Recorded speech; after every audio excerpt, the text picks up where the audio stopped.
Media के मुताबिक या हमारे मुताबिक भारत में सिर्फ वो राज्य हैं आजकल जहां चुनाव की प्रक्रिया चल रही है। हमारे मुताबिक भारत में सिर्फ गिने चुने 4 या 5 नेता हैं। सबसे बड़ा नाम है शशिकला, उसके बाद आता है नरेंद्र मोदी, उसके बाद आता है अखिलेश यादव, फिर मायावती और फिर राहुल गांधी। ये मीडिया का भारत है। मणिपुर का जिक्र नहीं आता, हालांकि वहां पर भी चुनाव की प्रक्रिया जारी है। मणिपुर का जिक्र ना से ही मणिपुर के साथ साथ जो नॉर्थ ईस्ट के दूसरे राज्य हैं वहां से 3 बड़ी बातें आई हैं, 3 बड़ी खबरें आई हैं, लेकिन उसका कोई जिक्र नहीं है हमारे भारत में। क्या नॉर्थ ईस्ट इतना दूर है? 3 जो खबरें आई हैं, 3 बड़ी बातें हुई हैं। एक तो ये है जो हो रही है मणिपुर में कि चुनाव की प्रक्रिया जारी है। हमें बिल्कुल नहीं मालूम, हम ना उसको जगह देते हैं ना अहमियत देते हैं। नेशनल मीडिया में मेरे सालों की एक्सपीरियंस से मैं कह सकती हूँ, दावे के साथ कह सकती हूँ कि इनकी जो न्यूज़ कवरेज की प्रक्रिया है उसमें नॉर्थ ईस्ट का प्रेजेंस ना के बराबर है। उदाहरण के रूप से आप देखिए, जैसे आपको हर मिनिस्ट्री के लिए एक कॉरेस्पॉन्डेंट मिल जाएंगे दिल्ली में, लेकिन एक मिनिस्ट्री है donor ministry, department of north east region, जिसकी एक फुल फ्लेज मिनिस्टर है, लेकिन उसकी न्यूज़ कवर करने के लिए आपको कॉरेस्पॉन्डेंट नहीं मिलेगी। और दूसरी बात, सालों बाद 2 नेशनल पार्टी बीजेपी और कांग्रेस एक बहुत ही महत्वपूर्ण जंग लड़ रहे हैं वहां पे, और बीजेपी के लिए ये जंग बहुत ही जरूरी है। मोदी जी ने, प्राइम मिनिस्टर ने 2015 में ट्विटर में इन्होंने खुद अनाउंस किया था कि एक secret framework agreement Naga accord होने वाला है। ये जो मणिपुर में इलेक्शंस है उसका वो जो फ्रेमवर्क एग्रीमेंट का असर आपको दिखने को मिलेगा मणिपुर इलेक्शन में। लेकिन इतनी एक महत्वपूर्ण बात होने के बावजूद भी हमें इसके बारे में नेशनल मीडिया में पढ़ने और दिखने को नहीं मिलती है। दूसरे, अरुणाचल के एक मुख्यमंत्री रहे साहब कालिखो पुल ने आत्महत्या कर ली और 60 पेज का सुसाइड नोट भी छोड़ा। वो हमारे भारत में शामिल नहीं है। कल्पना कीजिए, जो बाकी राज्यों में चुनाव चल रहे हैं, उत्तर भारत के किसी राज्य या बंगाल या महाराष्ट्र या आंध्रा या तमिलनाडु, अगर इन राज्यों के किसी पूर्व मुख्यमंत्री ने आत्महत्या की होती तो कितना बवाल मचा होता, कितना शोर मचा होता, मीडिया में कैसी जगह उसको मिलती। लेकिन क्योंकि नॉर्थ ईस्ट बहुत दूर है दिमागी तौर पे, इसलिए एक पूर्व मुख्यमंत्री ने आत्महत्या कर ली, 60 पेज का सुसाइड नोट छोड़ा, जिसमें वो लिखते हैं उनकी सरकार को सुप्रीम कोर्ट ने बर्खास्त किया था, कालिखो पुल की सरकार को। तो कालिखो पुल लिखते हैं, सुप्रीम कोर्ट के फैसले से पहले एक सज्जन ने मेरे आदमियों से संपर्क कर मुझसे 49 करोड़ रुपए मांगे। एक और शख्स जो एक और सज्जन के भाई थे, उन्होंने मुझसे 37 करोड़ रुपए की मांग की। फिर उन्होंने कुछ नाम भी लिए हैं लोगों के जो हम नहीं ले सकते। फिर ये लिखते हैं कि सन 2009 में राज्य को एडवांस 200 करोड़ रुपए का लोन देने पर दोरजी खांडू के कहने पर मैंने उस दौर के एक मंत्री को 6 करोड़ रुपए फलां पते पर दिए थे, पता दे रखा है। आखिर में आत्महत्या करने से पहले ही लिखते हैं, मैं पूछता हूं कि ये जनता कब जागेगी और कब इसे होश आएगा? कब तक जनता चुनावों में नेताओं की महंगी कारों को देखकर, शराब व थोड़े से पैसे लेकर और उनके झूठे वादों को सच मानकर वोट देती रहेगी? सच तो यह है कि जनता खुद ही बेवकूफ बना रहना चाहती है और सच से दूर भागती है। जनता अपने आप तय करे कि उन्हें क्या करना है। मेरा काम तो जनता को सच बताना था, लेकिन फैसला जनता के ही हाथ में है। तो नंबर 1, मणिपुर में चुनाव हो रहे हैं, उसका कोई जिक्र नहीं है हमारे भारत में, कोई जगह नहीं है उसके लिए। नंबर 2, अरुणाचल के पूर्व मुख्यमंत्री ने भी हाल ही में आत्महत्या करी, 60 पेज का सुसाइड नोट छोड़ा, पूरी उसमें डिटेल्स दी, उसकी हमारे लिए कोई अहमियत नहीं है हमारे भारत में, मीडिया के भारत में। और तीसरे, केंद्रीय मंत्री किरण रिजिजू ने एक फिरका परस्त बयान दिया कि हिंदुओं की जनसंख्या इसलिए कम हो रही है क्योंकि वो कन्वर्ट नहीं करते हैं, धर्मांतरण नहीं करते हैं। रिजिजू नागपुर की भाषा बोल रहे हैं नॉर्थ ईस्ट से।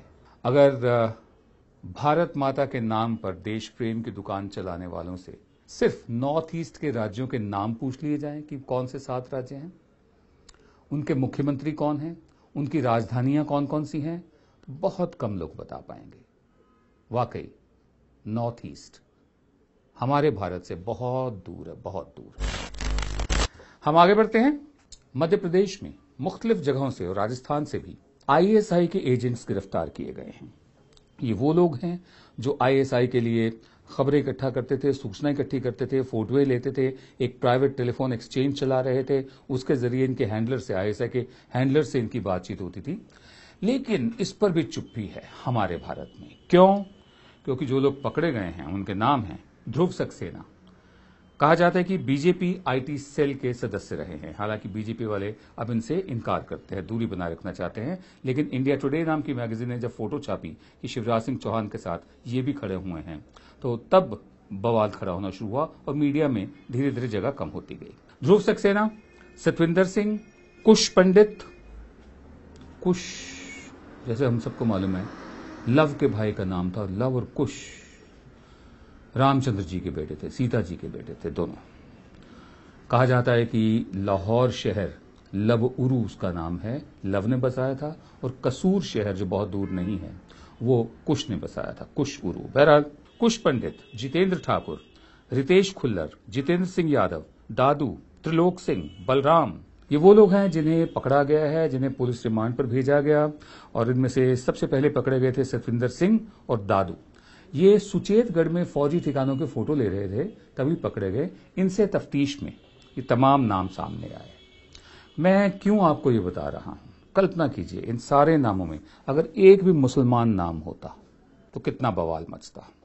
एक भी अगर जेएनयू का कोई पूर्व छात्र रहा होता, वैसे जेएनयू वालों का चरित्र ऐसा नहीं है, बहुत मजबूत लोग निकलते हैं वहां से, तो आप कल्पना कीजिए कितना बवाल मचा होता। जिन लोगों ने जेएनयू में नारे लगाए थे, जो मैं कल्पना में भी नहीं लगा सकता, सपने में भी नहीं सोच सकता, जिसमें हमारे देश के टुकड़े होने की बात की गई थी, वो लोग कहां हैं? उस पर भी कोई चर्चा नहीं है। कहां गायब हो गए वो लोग? नजीब कहां है? अभी तक मिला क्यों नहीं? उस पर भी कोई चर्चा नहीं है। लेकिन सबसे बड़ी बात है, अगर इन तमाम नामों में ध्रुव सक्सेना, सतविंदर सिंह, कुश पंडित, जितेंद्र ठाकुर, रितेश खुल्लर, जितेंद्र सिंह यादव, दादू, त्रिलोक सिंह, बलराम, एक भी मुस्लिम नाम होता तो आप कल्पना कीजिए इस वक्त कितना शोर मचा होता। एक बार फिर भारत मां के नाम पर देशभक्ति की दुकान चलाने वालों के लिए मैं एक संदेश देना चाहता हूं कि आप हिंदुस्तानी मुसलमान को समझिए। अगर समझने में थोड़ी दिक्कत हो तो हमारी तरफ से हैदरी साहब की ये कविता आपकी नजर है। नमस्कार। सड़क पे सिगरेट पीते वक्त जो अज़ान सुनाई दी मुझको, तो याद आया कि वक्त है क्या, और बात जहन में ये आई, मैं कैसा मुसलमान हूँ भाई। मैं शिया हूँ या सुन्नी हूँ, मैं खोजा हूँ या बोहरी हूँ, मैं गांव से हूँ या शहरी हूँ, मैं बागी हूँ या सूफी हूँ, मैं कौमी हूँ या ढोंगी हूँ, मैं कैसा मुसलमान हूँ भाई। मैं सजदा करने वाला हूँ या झटका खाने वाला हूँ, मैं टोपी पहन के फिरता हूँ या दाढ़ी उड़ा के रहता हूँ, मैं आयत कौल से पढ़ता हूँ या फिल्मी गाने रमता हूँ, मैं अल्लाह अल्लाह करता हूँ या शेखों से लड़ पड़ता हूँ, मैं कैसा मुसलमान हूँ भाई। मैं हिंदुस्तानी मुसलमान हूँ। दक्कन से हूँ, यूपी से हूँ, भोपाल से हूँ, दिल्ली से हूँ, कश्मीर से हूँ, गुजरात से हूँ, हर ऊंची नीची जात से हूँ। मैं ही हूँ जुलाहा मोची भी, मैं डॉक्टर भी हूँ दर्जी भी, मुझमें गीता का सार भी है, एक उर्दू का अखबार भी है, मेरा एक महीना रमजान भी है, मैंने किया तो गंगा स्नान भी है, अपने ही तौर से जीता हूँ, दारू सिगरेट भी पीता हूँ, कोई नेता मेरी नस नस में नहीं, मैं किसी पार्टी के बस में नहीं, मैं हिंदुस्तानी मुसलमान हूँ। खूनी दरवाजा मुझ में है, एक भूल भुलैया मुझ में है, मैं बाबरी का एक गुंबद हूँ, मैं शहर के बीच में सरहद हूँ, झुग्गियों में पलती गुर्बत में, मदरसों की टूटी सी छत में, दंगों में भड़कता शोला मैं, कुर्ते पर खून का धब्बा मैं हिंदुस्तानी मुसलमान हूँ। मंदिर की चौखट मेरी है, मस्जिद के किबले मेरे हैं, गुरुद्वारे का दरबार मेरा, यीशु के गिरजे मेरे हैं। 100 में से 14 हूँ लेकिन 14 ये कम नहीं पड़ते हैं, मैं पूरे 100 में बसता हूँ, पूरे 100 मुझ में बसते हैं। मुझे एक नजर से देख न तू, मेरे एक नहीं 100 चेहरे हैं, 100 रंग के हैं किरदार मेरे, 100 कलम से लिखी कहानी हूँ। मैं जितना मुसलमान हूँ भाई, मैं उतना हिंदुस्तानी हूँ। मैं हिंदुस्तानी मुसलमान हूँ, मैं हिंदुस्तानी मुसलमान हूँ।